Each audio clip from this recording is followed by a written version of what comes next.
स्वागत, आप देख रहे हैं कहानी कुर्सी की। मैं हूं सौरभ, स्टूडियो में हर्षवर्धन त्रिपाठी जी, विजय त्रिवेदी जी, प्रोफेसर संगीत रागी जी, समीर चौगांवकर, ये सभी हैं। भारत पाकिस्तान बात करें, ये भारत के बहुत सारे बुद्धिजीवियों ने पाकिस्तान के बुद्धिजीवियों के साथ मिलकर एक चिट्ठी लिखी थी, दोनों देशों के प्रधानमंत्रियों के नाम। इससे पहले भारत पाकिस्तान से पीछे बैकडोर बातचीत कर रहा है इंटरैक्टिव डिप्लोमेसी के नाम पर। ये भी बातें उड़ी, खंडन भी हुए, भारत सरकार ने भी खंडन किया कि हमको इसकी कोई जानकारी नहीं है। लेकिन ये तो बात पता है सबको कि जब जब भारत ने पाकिस्तान से बात की है, पाकिस्तान ने केवल धोखा ही दिया है। कभी कारगिल का, कभी पठानकोट का। आतंक परत पाकिस्तान अपनी आदत छोड़ने के लिए तैयार नहीं है। फिर बार बार ये प्रयास क्यों होते हैं? तो ये वो लिस्ट चल आपके सामने है जिसमें भारत के इन तमाम लोगों ने कहा कि बातचीत तो हो। इसमें कश्मीर के बहुत सारे लोग हैं। महबूबा मुफ्ती का बयान था, उन्होंने स्टेटमेंट भी दिया है कि बात तो करनी ही चाहिए और कश्मीर जो है वो एक गेटवे है सेंट्रल एशिया के लिए। तो पाकिस्तान के साथ रिश्ते अच्छे होंगे तो आपका व्यापार बहुत बढ़ेगा, सार्क रिवाइव कीजिए, ये सारी बातें उन्होंने की। मैं आपको दो बयान सुनाऊंगा, लेकिन एक ऐसे व्यक्ति का जिनका इस पे दस्तखत है और एक ऐसे जो बहुत सख्त खिलाफ हैं किसी भी बातचीत के। एएस दुल्लत जो रॉ के पूर्व प्रमुख हैं, वाजपेयी जी के ज़माने में 5-1 साल वो रह चुके हैं सरकार में, मतलब काम कर चुके हैं। तो कश्मीर में बहुत काम किया उन्होंने, तो उन्होंने इस पर दस्तखत किए। उनका बयान सुनिए आप पहले। उन्होंने कहा कि उनसे रिपोर्टर ने पूछा कि भाई बातचीत होनी चाहिए, उन्होंने कहा होनी चाहिए। उनका लेकिन terror and talks don't go together. उन्होंने कहा बिल्कुल बात ठीक है, लेकिन टेरर पे ही बात कर लो, आतंकवाद पे ही बात कर लो, बात तो करनी चाहिए।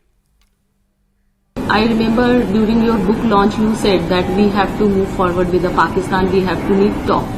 So you are strict on this that we have to need to talk with the Pakistan only. Yeah, I definitely believe so. I may be wrong. I mean, you know, I keep repeating this, that I am nobody. I am just a normal, ordinary citizen of the country now. I am not in any position now. But the way Pakistan is sheltering terrorism, is it really we can talk such kind of national? Yeah, we should talk. We should talk about that. But we should talk about Pakistan. Why is Pakistan sheltering terrorists? We should, you know, we used to say, and we've said this in the past, and rightly so, that terror and talks can't go together. So, you know, and Kashmir and terror cannot go together. So let us talk about terror. कह रहे हमने कहा कि आतंकवाद और बातचीत साथ साथ नहीं होगी, और हमने ठीक कहा, लेकिन आतंकवाद की बात क्या हो गया दुल्लत साहब को? क्या मतलब एक ही लाइन में दोनों बातें कैसे कह सकते हैं? या तो terror and talks don't go together, कहते कि ये बात गलत है, बात तो हर अवस्था में होनी चाहिए, वो भी सही और ये भी सही। नहीं, ये क्या मतलब? दुल्लत साहब ने चिट्ठी लिख दी, हालांकि अब उनको सब समझ में आता है। इधर वो बड़ी, जिसको कहते हैं समझदारी की बातें करते हैं। जैसे वो कहते हैं कि डोभाल से बढ़िया कोई स्पाई मास्टर नहीं है, डोभाल हमसे बहुत अच्छा जानते हैं, पाकिस्तान को भी और सबको भी। एक समय में दुल्लत साहब कहते थे कि हम ही जानते हैं, हमारे अलावा कोई जानता नहीं है। फिर वो अटल जी के समय के कुछ किस्से सुनाते थे, कश्मीर की नीति सुनाते थे। तो अब तो उनको कश्मीर की नीति पता है कि इसी सरकार की नीति की वजह से कश्मीर में जो खून खराबा होता था, जो हमारे सैनिक, हमारे पुलिस वाले मारे जाते थे, वो नहीं मारे जाते। हमारे जो मुस्लिम बच्चे थे जो पत्थर मारते थे, पैलेट गन जिनके चेहरे पर होते, अब वो नहीं होते हैं। इसकी भी बात की, तारीफ की उन्होंने। मैं वही कह रहा हूं, तो बातचीत नहीं करने की वजह से सब हुआ है। बात नहीं करना है ये कोई नहीं कह रहा। भारत सरकार की कतई ये पॉलिसी नहीं कि हम पाकिस्तान से बात ही नहीं करेंगे। वो एक लाइन की बात है कि गोली बोली एक साथ नहीं चल सकती है। वो कह रहे आतंकवाद पे बात करो कि पाकिस्तान आतंकवादियों को शेल्टर क्यों देता है, इस पे बात करो। उनकी उसी बात पर जब 117 लोगों की चिट्ठी मैंने देखी, तो एक तो मैं बिना किसी संकोच के कहूं, इसलिए नहीं कि मैं शाकाहारी हूं तो ये मेरी शब्दावली है, ये इस्लामाबाद लाहौर जाकर गोश्त नोचने की इच्छा रखने वालों का जमावड़ा है। इससे आप इतर मत देखिए। ये वहां के फार्म हाउस में जाकर पार्टी करेंगे, कहेंगे पाकिस्तान तो बड़ा अच्छा है, बड़े लोगों की जगह है। वहां वाले यहां आके कहीं किधर बड़े फार्म हाउस में कहेंगे। इनको पाकिस्तान और भारत की जनता से कोई लेना देना नहीं, इनको शांति से कोई लेना देना। रॉ चीफ की बात कर रहे हैं आप। मैं इसीलिए कह रहा हूं, बड़ा गंभीरता से कह रहा हूं। ऐसे ही लोग तो ये सब करते हैं ना, और क्या और कौन करेगा? उधर वाले भी ये दोनों जाम एक साथ अगर छलका रहे हैं तो ये दोनों क्यों नहीं बात करते आतंकवादी की? पता नहीं। और ये चिट्ठी अगर 117 लोगों ने पहले लिखी होती शहबाज शरीफ को और कहते कि तुम्हारे यहां आतंकवाद है, आतंकवादी हैं जिसकी वजह से भारत के साथ शांति नहीं हो रही, ये आतंकवाद बंद करो, और हम प्रधानमंत्री नरेंद्र मोदी को भी चिट्ठी लिखेंगे कि शांति की बात होनी चाहिए, ये तरीका होता। इंटरेस्टिंग बात है, इस लेटर में कांग्रेस के सीनियर लीडर मणिशंकर अय्यर का भी दस्तखत है। उन्हीं की पार्टी के लेकिन सांसद मनीष तिवारी, उनका बयान आपको मैं सुनाता हूं। उन्होंने कहा इतनी जल्दी भूल गए पहलगाम? ये सारे लोग भूल गए? 1 साल हुआ है अभी, आप भूल गए कैसे आपके लोगों को पाकिस्तान के आतंकवादियों ने बच्चों के सामने, उनकी परिवार के बेटियों के सामने, पत्नियों के सामने, माओं के सामने सरों में गोली मारी थी? इतना आसान कैसे है भूलना इनके लिए? बहुत ही दुर्भाग्यपूर्ण बात है और बहुत ही दुखद है कि बेसरान के 1 साल 2 महीने और 8 दिन बाद कुछ लोग जो पाकिस्तान समर्थित आतंकवादियों ने घिनौनी कार्रवाई की थी कि निर्दोष पर्यटकों को उनके परिवारों के सामने उनकी हत्या कर दी थी, उनको मौत के घाट उतार दिया था, ये चीज हम इतनी जल्दी कैसे भूल सकते हैं? 1970 के दशक से लेके आज 2026 हो गया, पाकिस्तान भारत के खिलाफ आतंकवाद प्रोत्साहित करता रहा है, और जब भी भारत ने कोई बातचीत करने की पेशकश की है तो पाकिस्तान की तरफ से बातचीत का जवाब आतंकवादी हमले द्वारा दिया गया है। और इसलिए पहले भारत को यह सुनिश्चित करना चाहिए कि हम पाकिस्तान से चाहते क्या है। अब गजब की बात सुनिए, एक व्यक्ति ने इनके बयान पर ये कमेंट किया हुआ था कि मनीष तिवारी इसीलिए ऐसा कह रहे हैं क्योंकि इनके पिता की हत्या भी आतंकवादियों ने की थी। ये डिस्क्वालिफिकेशन हो गई उनकी कि मेरे परिवार में एक किसी की हत्या जान आतंकवादियों ने ले ली तो मैं इसलिए हार्ड लाइन बोल रहा हूं। इसको डिस्क्वालिफिकेशन के तौर पर पेश किया। अब वो तो कह रहे हैं तुम सबक कब लोगे? 50-55 साल में आपको बातचीत के सिले में क्या मिला, इसका सबक भारत कब लेगा? यह सवाल मनीष तिवारी उठा रहे हैं। मनीष तिवारी जो कुछ कह रहे हैं बिल्कुल सही कह रहे हैं। भारत ये कैसे भूल सकता है, कोई कैसे भूल सकता है कि हमारी बहन बेटियों को या छोटे बच्चों को, लोगों को कैसे सर पर गोली, पैंट उतार करके कोई जिस्म देख करके गोली मारी गई हो, ये कैसे भूल सकते हैं? हम बिल्कुल नहीं भूलना चाहिए। और जो लोग ये बात कर रहे हैं ये तो पूरे वो एक, मैं बार बार इनको इनके गिरोह शब्द का प्रयोग करता हूँ, ये जानबूझ करके कब कर रहे हैं? आप देख रहे हैं, कल से मैंने देखा कि एक पत्रकार ने जो इस पर दस्तखत किया था, उन्होंने कहा कि तो क्या आप न्यूक्लियर स्टेट्स के साथ आप झगड़ा करने हैं तो झगड़ा करेंगे, जंग करेंगे? अरे जंग कौन कर रहा है? लेकिन ये न्यूक्लियर स्टेट होने की धमकी तो ऑपरेशन सिंदूर में भारत ने पूरा दिखा दिया है।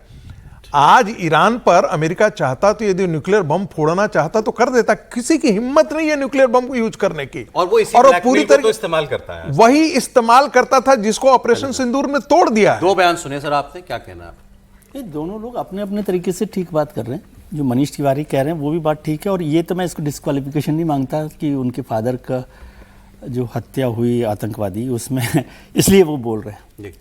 सर एक सेकंड रोकूंगा आपको। एक press conference Bharatiya Janata party की तरफ से की जा रही है, कांग्रेस पर कुछ गंभीर आरोप लगाए जा रहे हैं, एक बार सुन लेते हैं।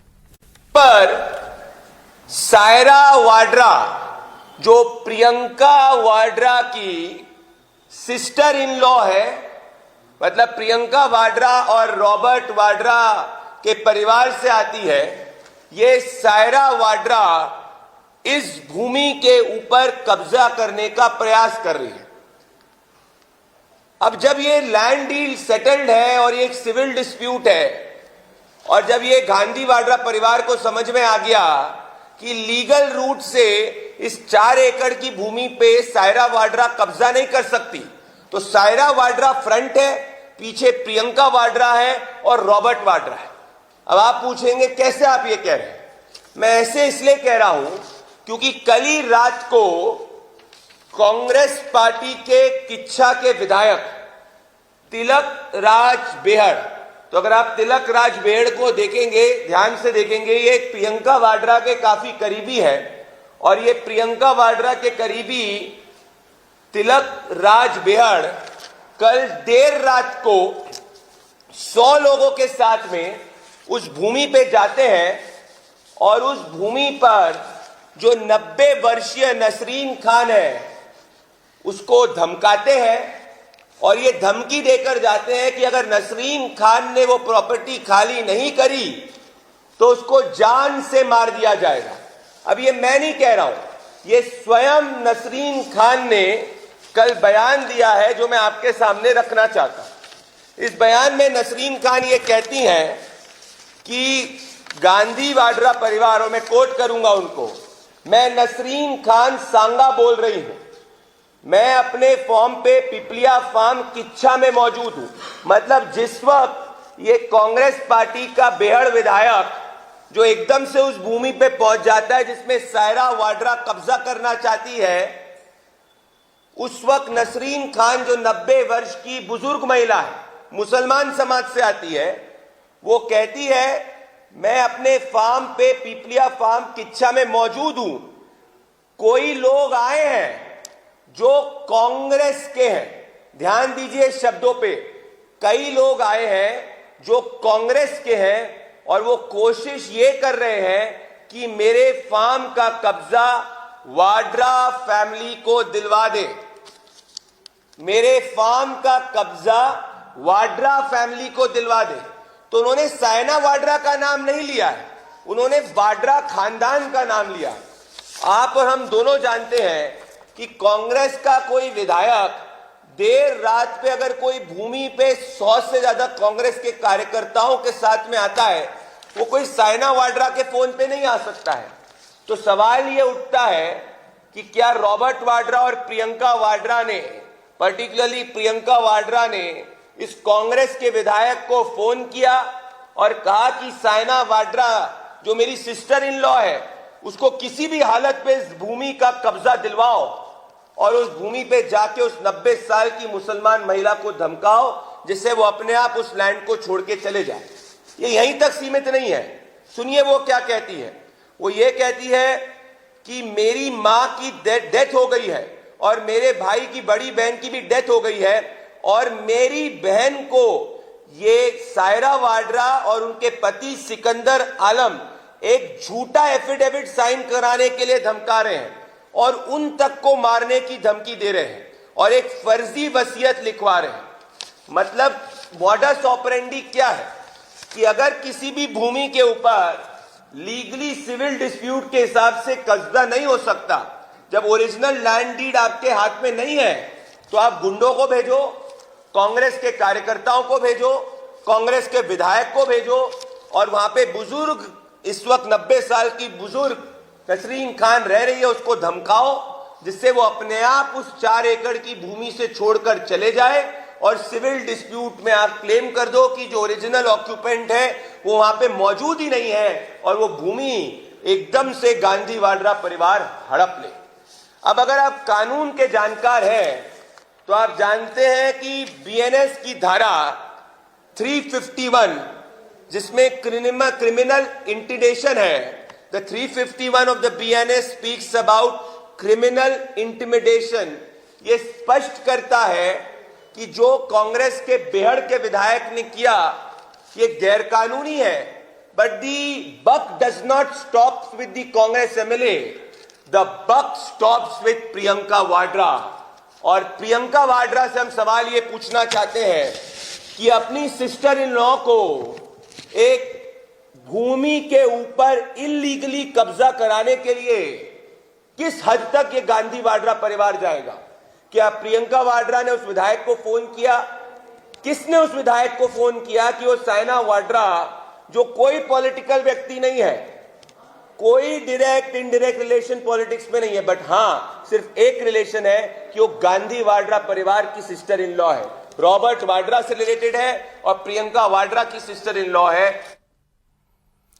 तो बीजेपी के प्रवक्ता प्रदीप भंडारी आरोप लगा रहे हैं प्रियंका गांधी वाड्रा, रॉबर्ट वाड्रा के परिवार पर कि रॉबर्ट वाड्रा की भाभी कही है, भाभी हुई ना, उन्होंने कहा कि जेठानी है कि उन्होंने कोई जमीन फार्म हाउस पर कब्जा करने के लिए एक 90 वर्षीय मुस्लिम महिला के ऊपर दबाव बनाया, उनको धमकी दी, और उन्होंने आरोप लगाया कि विधायक भी जो हैं कांग्रेस पार्टी के उस जगह पर वो गए हैं। किस जगह की बात ये कर रहे थे ये भी अगर एक बार हमको पता चल जाए तो फिर एक बार रॉबर्ट वाड्रा के नाम पर किसी जमीन पर कब्जा, उनके परिवार पर जो है वो कब्जा कराने का जो आरोप जी ने लगाया। जिस दमदार तरीके से इसको रखा है, मुझे लग रहा है कि रॉबर्ट वाड्रा के बाद सायरा वाड्रा की तुरंत ही गिरफ्तारी होने वाली है।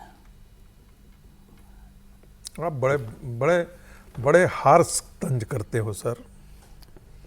नहीं, मामला अब वो क्या है कि मामला तो अभी उनको भी नहीं समझ में आया है। नहीं विजय जी मामला सर मोटा मोटा समझ में आया कि कोई जमीन का टुकड़ा है, इस पर एक 90 साल की महिला रहती है और वाड्रा परिवार जो है वो उस पर कब्जा करना चाहता है, ये इनका आरोप है। नहीं, मुझे यही समझ में आया कि भाई अब वो उन पर एक कड़ा एक्शन होने की तैयारी की गई। रॉबर्ट वाड्रा पर, सायरा वाड्रा पर, रॉबर्ट पर तो हो गई ना। सायरा वाड्रा जेठानी बता रहे हैं प्रीति भंडारी। विजय जी कहना चाहते हैं, विजय जी तंज में कहना चाहते हैं, और बड़े कटु तंज है ये कि प्रियंका वाड्रा और रॉबर्ट वाड्रा के खिलाफ आज तक तो 12 साल में किए नहीं, इन पर क्या कर लोगे आप? बहुत बड़ा चैलेंज दिए हैं सर, हो जाएगा, चिंता मत बात तो ठीक ही है सर, इसमें क्या है?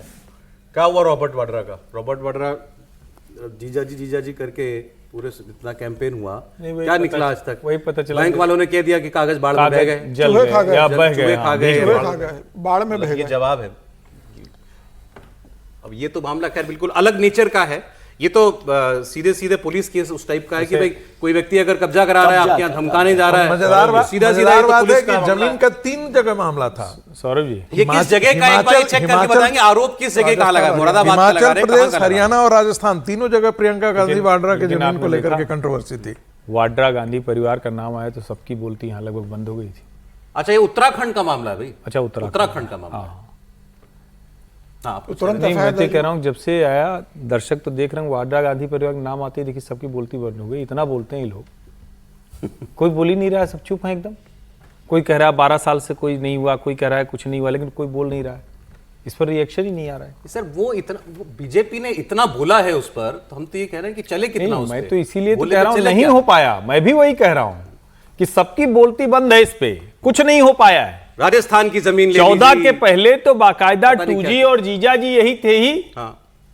तो क्या हुआ, उनके खिलाफ कौन सी कार्रवाई हुई? और ये जो मामला आया है, ये तो अगर कब्जे का मामला है तो इसमें तो कानून व्यवस्था काम करेगी, वो तो सरकार काम करेगी। अगर कब्जा हो रहा है कहीं तो ये तो सीधे सीधे कानून व्यवस्था का है। लेकिन जो रॉबर्ट वाड्रा के खिलाफ कॉन्फ्रेंस करने की बजाय धामी जी को फोन लगाना चाहिए था। वही कह रहा हूं, जो भ्रष्टाचार के मामले हैं उनमें क्या कार्रवाई हुई उसको भी देश की जनता जानना चाहती है ना। आखिर उनमें क्या हुआ जिनमें बरसों से हरियाणा में, राजस्थान में, 2 तो मुझे ही याद है, हिमाचल प्रदेश में आखिर उन मामलों में क्या हुआ? और जो एजेंसियां काम कर रही थी, जिन्होंने बुलाकर पूछताछ की थी घंटों घंटों की, उसमें क्या हुआ? जिसमें रॉबर्ट वाड्रा से पूछा गया, एक बार प्रियंका जी भी साथ में गई थी, कहा गया कि भाई पति के साथ है मजबूती से। और मजेदार बात है, सरकार जब बनी तो मनोहर खट्टर मुख्यमंत्री बोले तो मैंने अधिकारी को बोल दिया कि 100 दिन के अंदर पूरे कार्रवाई करो और मुझे जेल में दिखना चाहिए। वो 100 दिन की बात आज 12 साल तक पूरी नहीं हुई। इतना बड़ा भ्रष्टाचार रॉबर्ट वाड्रा ने वहाँ जमीनों को लेके किया, तमाम एजेंसी के साथ, सारा हुडा ने सारे गैर कानूनी जमीनों को उनके नाम से, फर्म के नाम से किया। आज तक एक मामले के अंदर ना जमीन की रिकवरी करी, ना आज तक उसको जेल भी हुआ, न बुला के कुछ सजा दी गई आज तक। नहीं, खट्टर साहब को इसलिए नहीं बदला गया कि कोई कार्रवाई नहीं। सर आगे बढ़े सर, आगे बढ़े सर, चलिए ठीक है आगे बढ़ते हैं। हम लोग बात कर रहे थे वो टेरर एंड टॉक्स की, इस पर आम सहमति है कि आगे बढ़े। हाँ, वो बात हम लोग जो कर रहे थे कि भाई लोग जो कह रहे हैं, एक वर्ग कह रहा है बात करो पाकिस्तान से, एक वर्ग कह रहा है नहीं होना चाहिए, उस पर हम लोग बात कर, उससे भी आगे निकल जाते हैं। उनका से कमेंट आ ही गए थे आपका, इस पर मैं लेता हूँ क्योंकि हाँ, इस पर भी आप जैसे ही व्यक्ति जिसने खूब देखा हो विदेश दौरों को, वो बता सकता है। ईरान के पूर्व supreme leader Ayatollah Ali Khamenei का 4 से 9 जुलाई तक उनका अंतिम संस्कार की प्रक्रियाएं होंगी। 28 फरवरी को अमेरिका और इजराइल के अटैक में वो मारे गए थे। अब जब अमेरिका और ईरान के बीच जंग थम गई है, तब उनका अंतिम संस्कार किया जा रहा है और इसके लिए दुनिया भर से नेताओं को बुलाया जा रहा है निमंत्रण देकर के। भारत में प्रधानमंत्री को भी न्योता आया, लेकिन प्रधानमंत्री मोदी की जगह भारत से बिहार के राज्यपाल सैयद अता हसनैन और विदेश राज्य मंत्री पवित्र मार्गरेटा वो इसमें जाएंगे सरकार की तरफ से। लेकिन अलग अलग पॉलिटिकल पार्टीज के नेताओं को भी निमंत्रण गया है। बीजेपी के राष्ट्रीय अध्यक्ष नितिन नवीन को निमंत्रण आया है, कांग्रेस के मल्लिकार्जुन खड़गे को, कांग्रेस पार्टी से राज्यसभा सांसद पवन खेड़ा को, पूर्व मंत्री और विदेश मंत्री सलमान खुर्शीद को, कांग्रेस के सांसद इमरान मसूद को, समाजवादी पार्टी के सांसद अफजार अंसारी को, पूर्व केंद्रीय मंत्री ये सलमान खुर्शीद का नाम मैंने आपको बताया, महबूबा मुफ्ती को आया है, नेशनल कॉन्फ्रेंस के रूहुल्लाह मेहंदी जो सांसद हैं उनको आया है, लद्दाख के सांसद हाजी हनीफा का नाम शामिल है। अब ये दावा तो ये कर रहे हैं कि 2 करोड़ लोगों को वहां पर बुलाने की तैयारी जो है वो की जा रही है। सर अंतर करना चाहिए ना हमें, बीजेपी से किसको बुलाया और सरकार से किसको बुलाया और कांग्रेस से किसको बुलाया। कांग्रेस से खड़गे साहब नहीं जाएंगे, कंफर्मेशन आ गई है, सलमान खुर्शीद जा रहे हैं। अब नितिन नवीन जाएंगे कि नहीं जाएंगे ये पता नहीं। ये इसके लिए एक बड़ा संसदीय मतलब प्रतिनिधिमंडल जा रहा है भारत सरकार की तरफ से, उसमें सभी लोग शामिल हैं। कौन कौन लोग जा रहा है मुझे नहीं पता, लेकिन एक बड़ा डेलीगेशन ईरान जा रहा है इस कार्यक्रम में शामिल होने के लिए, और उसमें सभी दलों के या जो जो लोग उन दलों ने जो सहमति दी होगी वो मुझे अभी जानकारी नहीं है, लेकिन वो सभी लोग महबूबा ने खुद ने कहा साथ नहीं जाने सर, लेकिन सलमान खुर्शीद जी का मैंने बयान देखा, उन्होंने कहा मैं तो इस फ्लाइट में इतने बजे की फ्लाइट में जा रहा हूं। वो जा रहे हैं, लेकिन मतलब अप्रूवल गवर्नमेंट ऑफ इंडिया ने एक डेलीगेशन के तौर पर दिया है। इनको अप्रूवल लेना पड़ता है पार्टियों के नेताओं को सरकार से ऐसे कार्यक्रमों में जाने के लिए? वैसे तो सबको निजी निमंत्रण है, महबूबा ने कहा कि भाई मैं तो जाना ही है मुझे, तो वो है। लेकिन मेरे को जो जानकारी है कि विदेश मंत्रालय ने, भारत सरकार ने एक प्रतिनिधिमंडल के तौर पर सम्मान के लिए भेजने की बात की है। किन किन को जाना है उसमें जानकारी होगी कि किन किन को गया है। और वैसे बहुत सारी हमेशा ही ऐसा होता है, मतलब ये बहुत एक रेगुलर वो है एक्सरसाइज, जिसमें कोई बड़ी बात मतलब उसको पॉलिटिकल तरीके से नहीं देखना चाहिए।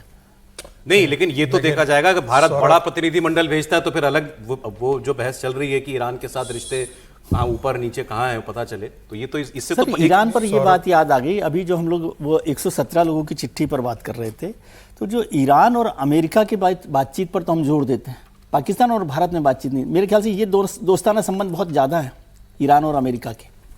ब्रेक पे जाती है ऐसे बात। सर ब्रेक का समय हो गया, सर बहुत शॉर्ट में कुछ कहेगा, फिर आगे बात कर लेंगे हम लोग। सौरभ मुझे आगे बात करनी पड़ेगी इस पे। हाँ इस पे बात तो फिर ब्रेक ले लेते हैं, फिर बात ब्रेक कर लेंगे, ये बहुत इंपॉर्टेंट बात है। रश्मि रथी पर